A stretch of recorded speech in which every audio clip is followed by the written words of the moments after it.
Shaaba, welcome back to my channel. Thank you for clicking on another video. How are you? I hope you're well. Today, we're of course continuing with our Am I the A-hole weekly segment. An inevitable little bit of spicy drama, a hopeful amount of help for the people who need it, and the chance to expand our own mindsets along the way. Today's edition is all about animals. I don't think we've done that before, and it's very fitting because I have a round of charades to play with you. Are you ready? What am I?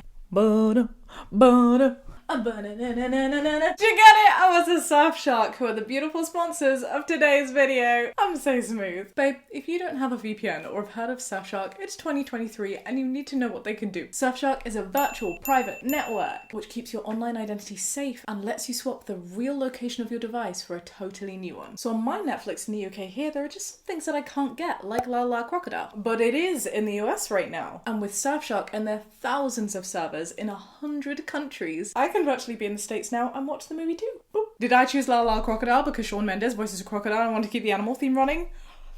Yes. A VPN also masks your IP address to become private, so your personal info is safe when you're using free public Wi-Fi. Surfshark, SafeShark, Bargain Shark, and it means your download history isn't linked to your identity, so you can stalk snakes like your ex without worry. Not that I do that.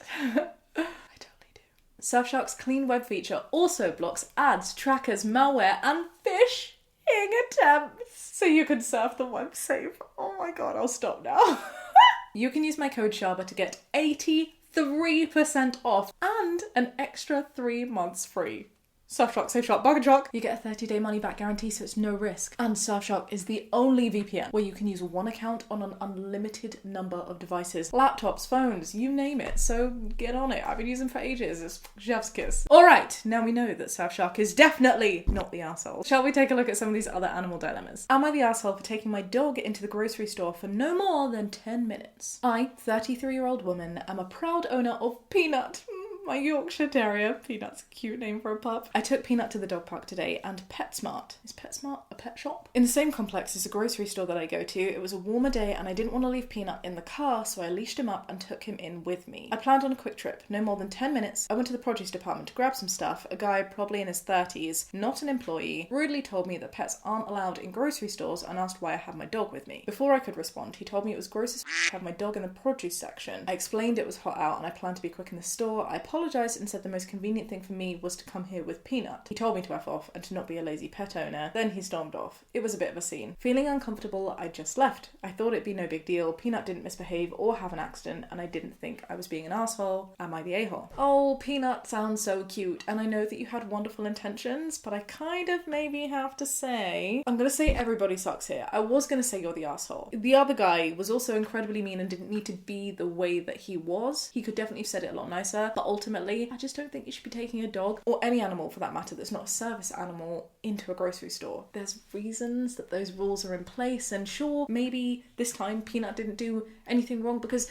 Peanut's such a good boy. This is me totally assuming that Peanut is a boy, which, you know, maybe it's not, but Peanut's such a good little doggy. But Peanut may not have been a good doggy, and what if Peanut pooped? What if Peanut left their little pistachios all over the grocery store? Or what if Peanut dribbled and left peanut juice on the floor and someone tripped? There's a reason that non-highly trained dogs are not allowed in these kinds of places. You said it for yourself here, didn't you? You know, it was the most convenient thing for you to do, but sometimes I think being a pet owner isn't always about convenience, it's about doing the right thing, and yes, that means extra workload. It's effort to have a dog, babe. So if you need to drive home first to pop your dog away because it's too warm in a car and you don't feel like that's safe, that's what you need to do. You can get your groceries another day, you can pop Peanut home and then come and get your groceries and then go back. Dogs are effort. There are some shops, right, that just allow dogs, and that's totally cool. If it's specifically a dog-friendly place, fine, but if it's not specified, particularly if it's somewhere that handles food, is what I'm thinking, I would consider that not a great move. Maybe I'm wrong. Let me know if you disagree, you lovely peaches watching this video. You are the asshole. As someone who works in a grocery store, don't bring your effing dog to a grocery store. You don't need to be mean about the dog, but I get your point. Exactly, it's both unhygienic and inconsiderate to anyone with dog allergies, and it adds a potential liability to the store because it's a violation of the health code. I can imagine a store getting into a lot of trouble. Ooh, someone had their dog walking on the produce at a Walmart in my town. Leave your dogs at home. At least Peanut wasn't doing this. Yeah, you're the asshole. No pet doesn't mean no pets unless it's inconvenient to follow the rules, or no pets except for a few minutes. I do totally agree with that. I think sometimes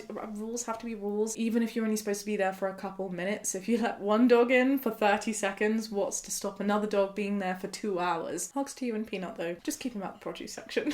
Am I the asshole for kicking out my sister and her kids after they kept letting my cat into the garden? I'm a 26-year-old woman. My sister, Layla, 32-year-old woman, recently lost her job so she couldn't afford her apartment anymore. She's a single mum of 2 twin boys aged 8. I live alone with my cat, but I've got a pretty good job that makes it so I can afford a nice 4-bed house. Good for you. Since I have room, I've decided to let Layla and the boys move in until she can find another apartment or job. I'm just wondering how that works. So, to put it in perspective, Jamie and I have a 4-bed house. There's 2 of us and 2 cats. I feel like we're rattling around. We have 1 bedroom, a guest bedroom that's also like a storage and laundry room, and then 2 of our rooms, because we purely work from home, is an office and a filming space. Totally can take things up, especially if you're working from home. I only have a few rules for them. Mostly basic stuff, like if you break something, pay me back, keep things clean, stuff like that. Except there's one rule that they seem to have trouble with. I told Layla that no matter the circumstances, do not ever let my cat into the garden. My cat is very prone to eating stuff he isn't supposed to. That includes flowers in my garden, and flowers and plants can be toxic, particularly to cats. One time I accidentally let him out and he chewed through some of them completely, so I then decided to put him in my room whenever I go to the garden. A few weeks ago when I was at work, Layla told me that the boys had accidentally let him into the garden. Thankfully he didn't get out or anything, but he destroyed some of my roses again. I'm so glad that the cat was okay. Cats who particularly are not used to going outside can then jump into roads, they can get killed, they can get lost and not find ways back home, they eat things that they're not supposed to eat. It can be a whole thing. Obviously sad for your roses, but I'm so glad that the roses are the only things that were damaged on this occasion. I told Layla to put him in my room next time that the boys went out to the garden, and she told me that she would. Lo and behold, a week or so later, he gets into the garden again. My garden's pretty big, so I was worried when I couldn't find him. Thankfully, after a few minutes of panic, I found him hiding behind a large bush. So he was fine. We let our cats out to the garden. They are not house cats. We also made sure that we have a property that is specifically suited for that. Fun fact, first time we let Prawn out, we couldn't find him. And we were like, where the frick have you gone? And he was hidden in a bush because he was so scared, bless him. It was his first time, right? And he was in a bush, like shaking. I felt so bad, but he loves going outside. It's definitely the right move for him, especially with his territorial anxiety. But yes, cats and bushes. Oh, scared me to death though, so I told Layla if it happened again, they could find another place to live. 2 strikes, 3rd strike you're out is essentially what he's saying. She got pretty mad at me and told me it was an accident, so I should just chill out. I don't think it's that hard to put a cat in a room whilst you're in the garden. I do it all the time. I thought Layla had gotten the picture after that because she listened to me, or no, and started shutting him in my room, but around 2 days ago he got out again. This time he actually did escape the garden. I had to track him down. When I got home, Layla just said she was so sorry and that she just forgot to put him in my room. I was furious at that point. I mean, how hard is it to put a cat in a goddamn room? I told her that she better start packing her stuff because I wasn't going to let her keep putting my cat's health in danger because she couldn't bring herself to lock an effing room. My parents don't have room for them all at their house, so Layla's staying with them while her ex-husband takes the boys. She's pissed at me for kicking her out over nothing, and my mum is too, but my dad thinks she deserves it. Am I the asshole for kicking her out? She's been calling me a monster for separating her and her kids. Oh goodness, the want to look at what other people are saying first before I say things is unreal, but no, I will not do that. No, I do not think you are the asshole. I was a bit hesitant because I don't know what terms your sister has split with her ex from. It sucks to think that you have all of this space and that you're not able to provide this, but at the same time, your family didn't respect your rules. And you know, often I feel like cats are not given the same respect as any other beings, particularly dogs, and obviously also children. But if you had a dog, right, and the dog wasn't allowed out, people make damn sure that the dog does not go out the front door. People are very careful with that because dogs run into roads. Dogs can get very hurt. Dogs who aren't used to being out or going out the front, or even if they are used to going out but only on a lead, aren't very good at listening. And when it's a dog, oh, people are super sensitive. But with cats, people just don't seem to care. Imagine if that was one of Layla's boys. I'm not trying to say that human boys are animals, but what I am trying to say is if you had a child, right, and it was you going into her home, and Layla had said to you, hey, when I'm not around, can you just make sure that you shut the front door, please, so that my child doesn't run out onto the middle of the road. If you didn't listen 3 times, I as Layla would be incredibly pissed off at you at the risk that you're putting this little being that doesn't know any better in. And cats, just like a little boy in that situation, is a little being A little squish that doesn't know any better. It's not like you didn't give her any chances. You told her 3 times and she still didn't listen. You even said, look, if you can't respect my rules, hello, I get it. If you have to put the priority of your cat first, who's your family, then that's what you have to do. And you are not splitting up her family. She could go into a hotel, she could go into other accommodation or find friends or whatever that also has that space, or she could have just not disrespected the rule and she would have still been here in your place as a family. She shouldn't be putting the onus on you. That is particularly sucky on, you not being able to have them in your house. That is my view. Oh, okay, not the asshole. They had 1 job and 3 chances. Very true. Not the asshole. You didn't separate her from the kids. They did. And if I got this right, not only did they let him out, they didn't try and get him back in the house or help you find him. And OP responded, no, they didn't help me find him once, which sucks. Honestly, that suggests that there's like a real level of disrespect going on. Not okay, not okay. We don't do that. I am very sad though because I don't know the cat's name and I like going, oh, you're doing squishy little cuddles. So for anyone who is watching this and has a pet, please put the name of your pet below to make up for it. I just like admiring their beautiful little names.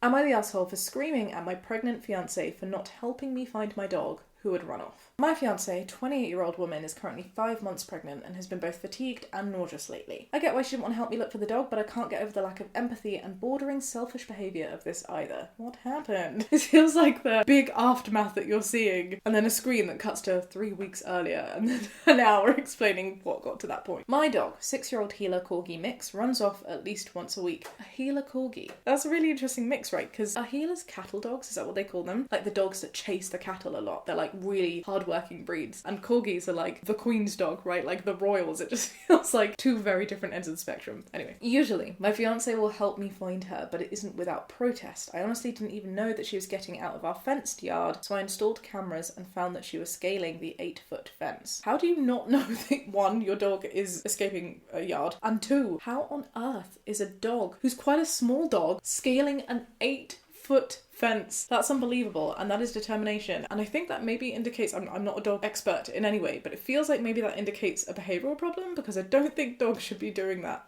particularly not consistently. I ended up attaching spinners to the top of the fence thinking that would solve the issue, but it didn't. I brought her out today and was playing with her when my phone rang. I was inside just long enough to grab my phone, and my dog had gotten out. I immediately went in search for her, thinking she couldn't have gotten far, but I couldn't find her anywhere, so I went back to the house and asked my fiancé, who was curled up on the sofa, to come and help me. She immediately said no. She said she was tired of chasing the dog, that she isn't dealing with it anymore, and that I should have been out there watching her. I explained to her that I'd been watching her and simply stepped away for 0.2 seconds to grab my phone just inside the sliding door, and she had escaped. You weren't watching her then. That's all I'm saying. Like, you don't do that to a baby. If your phone's ringing and you can't get it, you just don't get your phone. Or you bring the dog in. Like, you're not watching her if you are inside, even if it's for 0.2 of a second. She again said it wasn't her problem and she's not exhausting herself anymore to search for my dog. I won't even say it was unexpected because, as I said, in the past she's always had a problem with helping me search, but she's never said no. She's just complained about it. Right, I'm a bit confused about her behaviour. In one sense, it sounds quite rude for her to be like, no, I'm not helping you look, and to be so blunt, especially if that's an ongoing behaviour, but at the same time, you say that this happens on a weekly basis. That's not okay, and she is heavily pregnant and nauseous, so, you know, like, you're out searching for your dog. How much help can somebody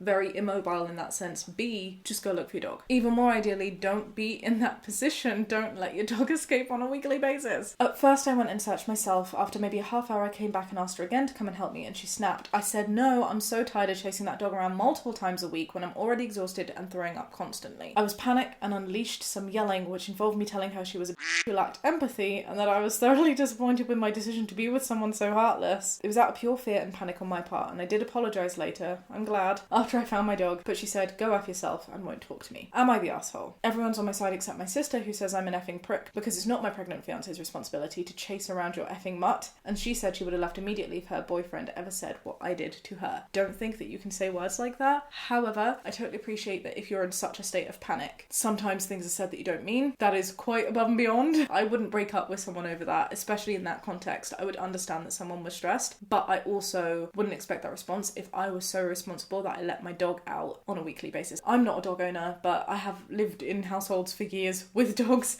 and I visit households very frequently that have dogs, and those dogs are number one priority for the people who have them all the time. Having a dog is like having a baby, but forever. They're very cute, but they do require a lot of work, and you need to be able to put that in. I remember the dog that I was living with, lovely Benji. I lived there for such a long time, and I knew of this dog for years, and in all of these years, the dog got out once when he wasn't supposed to, and it was such a big deal. We noticed straight away. We were out chasing poor Benj, who didn't know any better, and I just couldn't imagine that happening on a more regular basis. That would not be okay. So, yeah, I think you're the asshole. I don't think it's your fiance's responsibility, especially if she's super pregnant and super nauseous, and if it's an ongoing behaviour. She's right, this isn't emergency, this is a habit. Why don't we put a harness on the dog and put a leash on it? They make leashes that spin so the dog can go in multiple directions. That way you don't have to worry about your dog taking off, or just train the dog.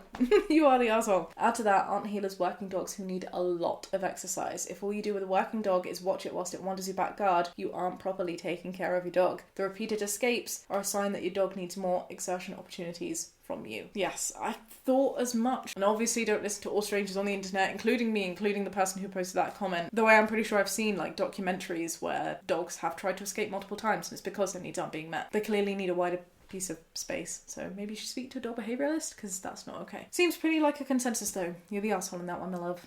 I'm sorry to say it. Learn from it. Do better. Don't let your dog escape for your dog's safety. Alright, my loves, what did you think? I think we caught one asshole in today's Fishing for Assholes. Let me know your opinions downstairs in the comments section. Just be kind, and remember, Surfshark's always here if you need them. Give this video a thumbs up if you enjoyed it, subscribe if you'd like to see more, and I'll catch you next time with another video. Be kind and have a great day. Bye!